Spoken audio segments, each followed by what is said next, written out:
Hai,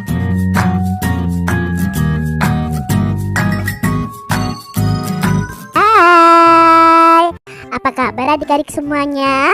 Berharap kalian dalam keadaan yang baik, sehat, dan siap untuk belajar ya. Hari ini kita akan belajar mata pelajaran tematik kelas 4. Kita masih belajar di tema 7 tentang indahnya keragaman di negeriku. Subtema 2, indahnya keragaman budaya negeriku, pembelajaran yang kedua. Mari adik-adik kita belajar dengan penuh semangat ya. Salah satu keragaman budaya di Indonesia adalah tarian. Apa tarian khas dari suku bangsamu? Adik-adik, di setiap daerah di Indonesia pasti memiliki tarian khas dari suku bangsanya.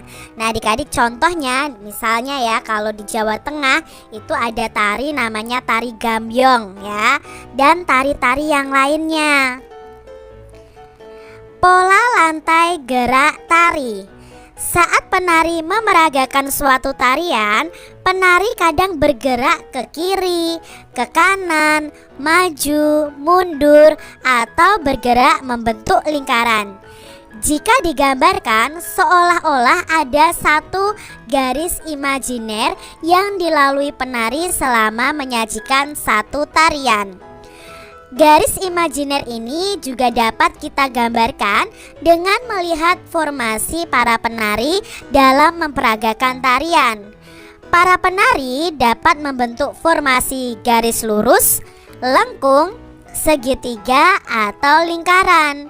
Bentuk formasi garis ini dapat berubah-ubah selama penari menampilkan sebuah tarian.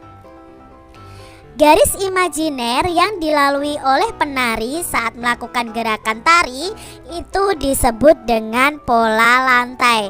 Jadi adik-adik perlu kalian ketahui, saat penari itu melakukan pementasan, mereka itu tidak hanya menari di tempat, tetapi mereka akan bergerak entah maju, mundur, ke kanan atau ke kiri, atau melingkar ya. Nah, seakan-akan itu ada garis di panggung. Garis imajiner itu garis yang tidak nyata. Nah disitulah para penari akan bergerak ya, supaya gerakan tarinya itu tidak terlihat monoton atau membosankan. Nah garis imajiner yang dilalui oleh penari ini disebut dengan pola lantai. Pola lantai tadi ada garis lurus, ada yang lengkung, ada yang segitiga, ada yang membentuk lingkaran, dan lain sebagainya. Nah pola lantai juga merupakan garis imajiner yang dibuat oleh formasi penari kelompok. Secara umum pola lantai berupa garis lurus atau garis lengkung.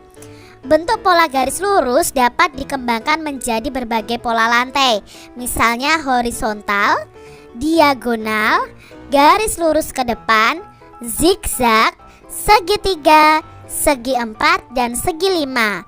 Bentuk pola garis lengkung dapat dikembangkan menjadi berbagai pola lantai juga, di antaranya lingkaran, angka 8, garis lengkung ke depan, dan garis lengkung ke belakang.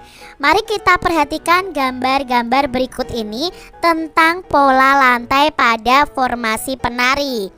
Adik-adik perhatikan bentuk pola lantai dari gerak yang dilalui penari. Yang A ini penari bergerak melalui garis lurus ke depan. Jadi dari belakang ke depan itu penari melakukan garis lurus ke depan. Lalu kalau penari dari tengah ke samping kanan atau ke samping kiri ya, serong ini ya, ini namanya garis diagonal, pola lantai diagonal. Jika penarinya itu lurus ke samping adik-adik, itu berarti pola lantainya adalah garis horizontal. Kalau kembali lagi seperti ini seperti ini adik-adik ya. Yang gambar D ini juga seperti B, ini adalah garis diagonal. Nah ini juga sama seperti A ya, penari bergerak melalui garis lurus ke depan. Kalau yang ini adalah penari bergerak melalui garis lingkaran. Jadi ini pola lantai lingkaran adik-adik. Berikutnya Ada formasi penari membentuk lantai diagonal. Ini khusus untuk penari kelompok. Kalau ini tadi kan penari perorangan adik-adik. Ini penari kelompok ya, formasi penari kelompok. Kalau bentuknya penari seperti ini, diumpamakan yang lingkaran ini adalah penari, itu berarti mereka posisinya adalah pola lantai diagonal. Kalau posisinya seperti ini, depan 1, tengah 2 ya, tapi agak melebar, belakang 2, ini berarti pola lantai segi 5. Kalau seperti ini ya, formasinya lurus dari depan ke belakang, itu berarti pola lantai garis lurus ke depan, atau bisa juga disebut dengan vertikal ya. Kalau bentuknya seperti Z ini penarinya ya, seperti ini adik-adik, ini membentuk pola lantai zigzag. Kalau penarinya ini ya, ada 5 orang itu bergerak melingkar seperti ini, berarti pola lantainya adalah pola lantai lingkaran. Kalau seperti ini, yang F ini sama dengan A, ini diagonal. Itu tadi macam-macam pola lantai. Nah, tari legong ini pola lantainya adalah pola lantai garis lingkaran adik-adik. Tari saman itu lebih kepada garis lurus ke samping atau horizontal, pola garis horizontal. Di sini kita bisa menggambarkan pola lantai dari kedua tarian di atas tadi. Kalau tari legong itu bentuknya melingkar karena ada 2 penari yang melingkar begini adik-adik. Gerakannya akan melingkar. Lalu tari saman ini, karena tari saman ini ditarikan dengan duduk adik-adik, mereka itu tidak berubah posisi. Nah, tari saman ini pola lantainya itu adalah garis horizontal ya, seperti ini. Jadi ada 5 penari.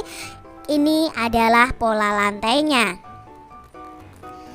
Adik-adik, kalian telah membaca teks listrik statis dan dinamis pada pembelajaran sebelumnya. Pengetahuan apa yang kalian dapat dari teks tersebut, dan contoh lain apa saja tentang gejala listrik statis? Yuk kita ingat-ingat kembali tentang listrik statis dan listrik dinamis ya. Muatan listrik yang terkandung pada penggaris plastik setelah digosokkan pada rambut tidak mengalir, sehingga disebut dengan listrik diam atau listrik statis ya. Gaya listrik statis ini bersifatnya sementara. Selama potongan kertas ini menempel pada penggaris plastik, terjadi perpindahan muatan listrik. Nah, setelah muatan listrik pada potongan kertas dan penggaris itu sama, kedua benda ini akan saling menolak dan melepaskan diri. Akibatnya potongan-potongan kertas akan terlepas dari penggaris plastiknya. Jika ada listrik statis, ada pula listrik dinamis. Nah, pada listrik dinamis itu terjadi aliran muatan listrik. Listrik dinamis itu dapat diamati dari kegiatan mematikan dan menyalakan lampu dengan menekan saklar. Nah, saat saklar ditekan dan lampu menyala, artinya pada saat itu terjadi aliran listrik. Sebaliknya, saat saklar ditekan dan lampunya mati, artinya tidak terjadi aliran listrik. Jadi adik-adik, apa itu listrik statis dan listrik dinamis? Listrik statis itu adalah listrik yang tidak mengalir atau tetap atau diam, dan perpindahan arusnya sangat terbatas. Sedangkan listrik dinamis adalah listrik yang selalu bergerak atau mengalir. Carilah contoh lain yang menunjukkan gejala listrik statis. Contoh-contoh listrik statis adalah terbentuknya petir saat hujan, adanya gosokan kain sutra dengan kaca yang bisa menarik potongan kertas juga adik-adik, lalu gosokan batang plastik dengan kain wol, itu juga akan terjadi listrik statis. Tangan didekatkan dengan layar televisi, itu juga akan terjadi listrik statis. Saat menyisir rambut, kadang rambut kita akan terbawa berdiri dengan sendirinya seiring dengan gerakan sisir, ini juga listrik statis. Lalu debu yang tertempel pada layar TV, itu juga karena adanya listrik statis. Nah, ini tadi ya contoh-contoh listrik statis yang lainnya. Adik-adik, perhatikan gambar beberapa alat elektronik berikut.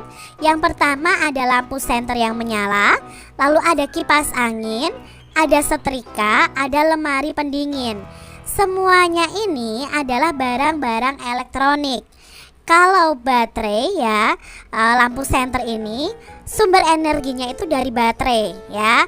Bisa juga dicas ya, atau pakai baterai yang besar adik-adik. Kalau kipas angin dan setrika dan lemari pendingin, sumber energinya adalah dari energi listrik. Adik-adik, dari gambar tadi, apa yang menyebabkan lampu senter itu dapat menyala adik-adik? Ya, lampu senter dapat menyala itu karena berasal dari energi listrik yang dari baterainya adik-adik. Sehingga energi listrik dari baterai ini akan mengalir melewati bohlam di senter tersebut. Sehingga bohlam atau lampu pada senter itu akan menyala.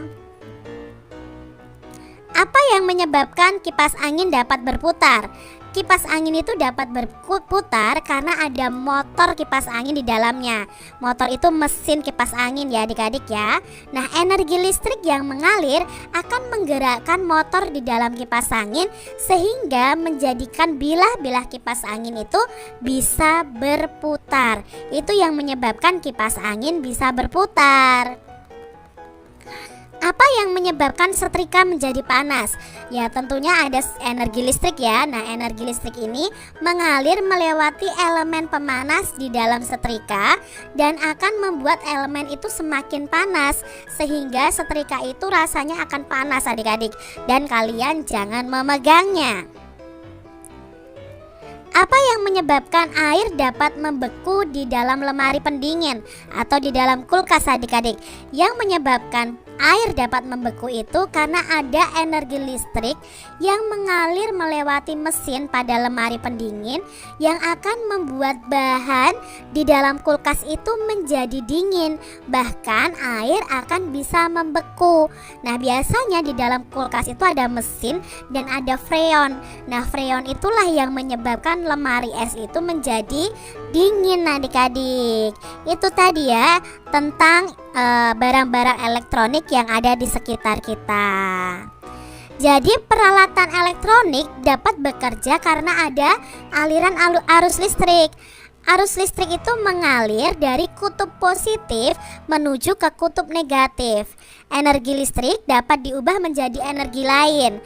Saat arus listrik mengalir melewati bohlam, bohlam akan menyala. Maka energi listriknya itu diubah menjadi energi cahaya pada senter tadi adik-adik. Berikutnya pada kipas angin. Nah, energi listrik ternyata dapat diubah menjadi energi gerak. Saat arus listrik mengalir melewati motor di dalam kipas angin, motornya akan berputar dan menggerakkan bilah-bilah kipas angin tersebut.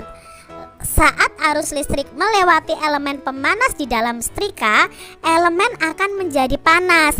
Nah, ini terjadi perubahan energi dari energi listrik menjadi energi panas adik-adik. Contohnya yang lain adalah pada rice cooker ya. Lalu pada oven itu juga dari energi listrik menjadi energi panas. Pada lemari pendingin, arus listrik akan memutar motor pada mesin lemari pendingin dan membuat bahan pendinginnya jadi bekerja. Freonnya jadi bekerja adik-adik. Dari sini kita sudah mengetahui bahwa energi listrik itu bisa berubah menjadi energi cahaya ya. Contohnya adalah lampu senter, lampu di sekitar kita. Lalu energi listrik itu bisa diubah menjadi energi gerak. Contohnya adalah kipas angin. Dan energi listrik itu bisa diubah menjadi energi panas. Contohnya setrika, solder, dan lain sebagainya. Saat ini alat elektronik itu menjadi kebutuhan manusia adik-adik, karena itu sangat mempermudah kehidupan kita. Di rumah dan di sekolahmu tentu kalian menggunakan berbagai macam alat elektronik. Tuliskan peralatan elektronik yang kamu ketahui beserta fungsinya. Misalnya lampu, ya jelas untuk penerangan. Televisi, ya untuk media informasi dan hiburan. Kalau televisi ini adik-adik dari energi listrik diubah menjadi energi cahaya, energi panas, dan energi suara ya, energi bunyi. Nah, itu kalau televisi. Radio misalnya, radio ini fungsinya untuk kita mendengarkan informasi dan hiburan. Nah, radio ini dari energi listrik diubah menjadi energi suara atau energi bunyi. Berikutnya ada telepon genggam. Nah, telepon genggam ini kegunaannya ya sebagai alat komunikasi dan hiburan. Lalu ada kulkas, itu sebagai alat pendingin makanan dan minuman. Ada AC. AC itu gunanya untuk apa? Oh, untuk alat pendingin ruangan. Lalu ada kipas angin, itu juga untuk pendingin ruangan atau penyejuk ruangan. Ada vacuum cleaner. Nah, vacuum cleaner ini untuk alat pembersih debu dan kotoran. Lalu ada setrika. Setrika itu alat merapikan pakaian. Berikutnya ada blender. Nah, blender ini gunanya untuk menghaluskan bahan makanan. Demikian tadi adik-adik pembahasan kita. Semoga video pembelajaran ini bermanfaat untuk adik-adik semuanya. Dan sampai jumpa lagi di video pembelajaran selanjutnya.